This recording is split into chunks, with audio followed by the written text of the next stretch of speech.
Have you ever stared at a simple line of Python code and thought, how does this actually work under the hood?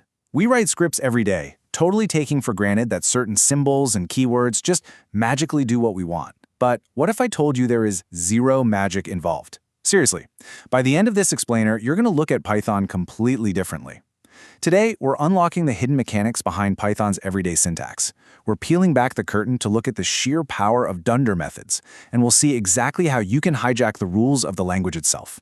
So here's our game plan for today. We're going to kick things off with Python objects, then move right into strings and output.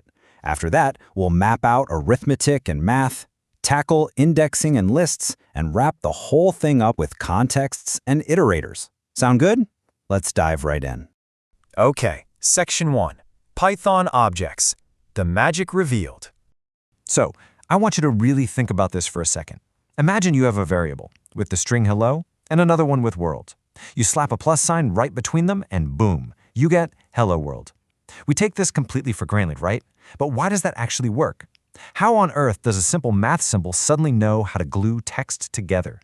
Well, the truth is, it's a total illusion. Whenever you use that plus operator, Python is actually doing some behind-the-scenes translation. It's implicitly calling this hidden, built-in method named _add_ on that first string. So that plus sign, it's literally just syntactic sugar, just a super convenient shortcut for us developers. And this brings us to the absolute golden rule of our explainer today. Everything you create in Python is really an object, and I mean everything. A string? That's an object. A simple integer, like the number 5? Yep, object of type int.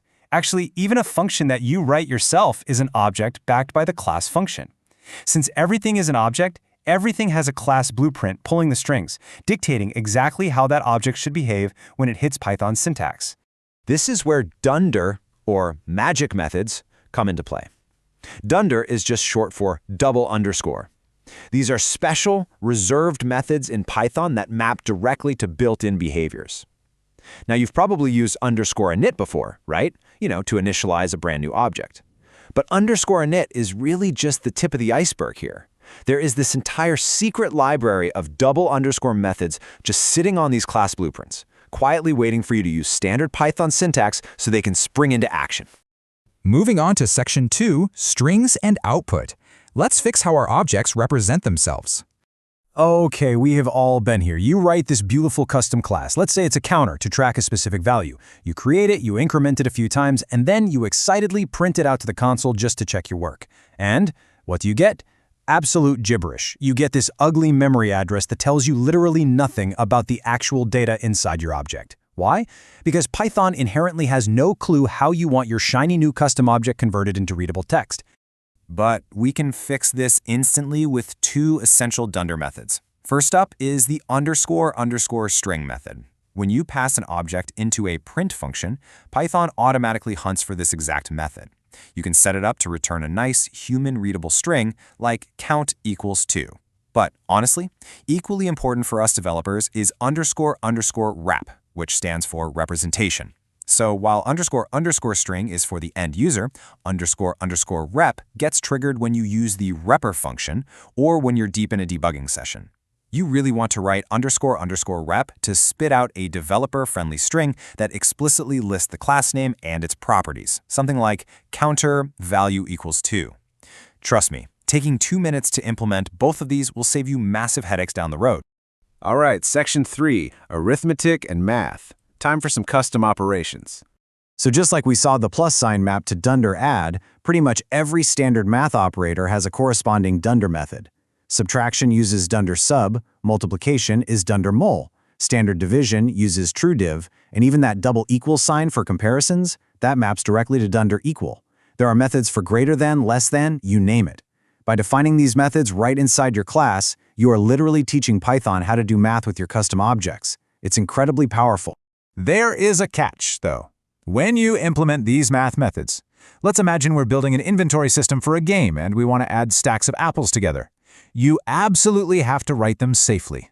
See, when Python calls __ add, it passes whatever is on the right side of the plus sign in as a parameter.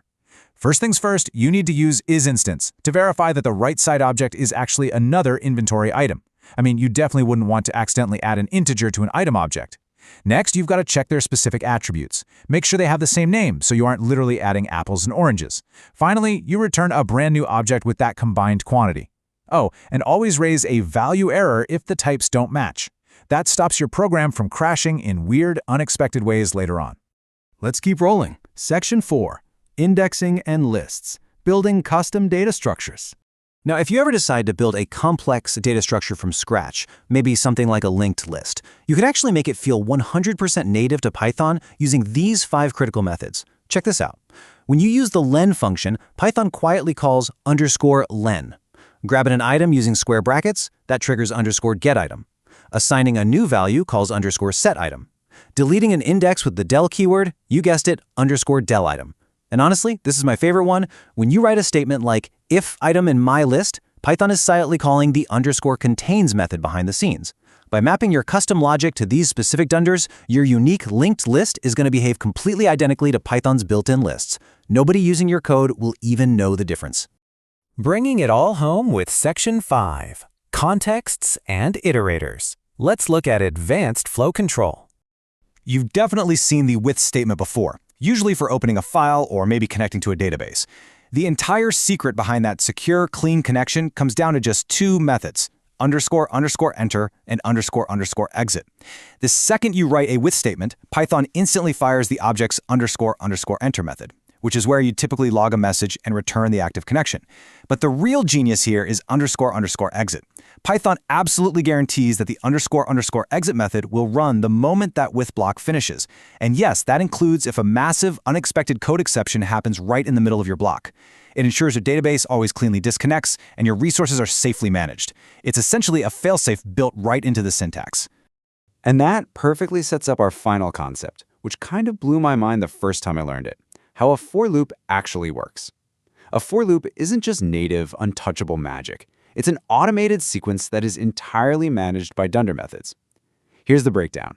Step 1, the loop starts, and Python calls __iter on your object. Step 2, Python continually calls __next on that object, processing the values one by one. And step 3, when there's nothing left to process, your object intentionally raises a stop iteration exception.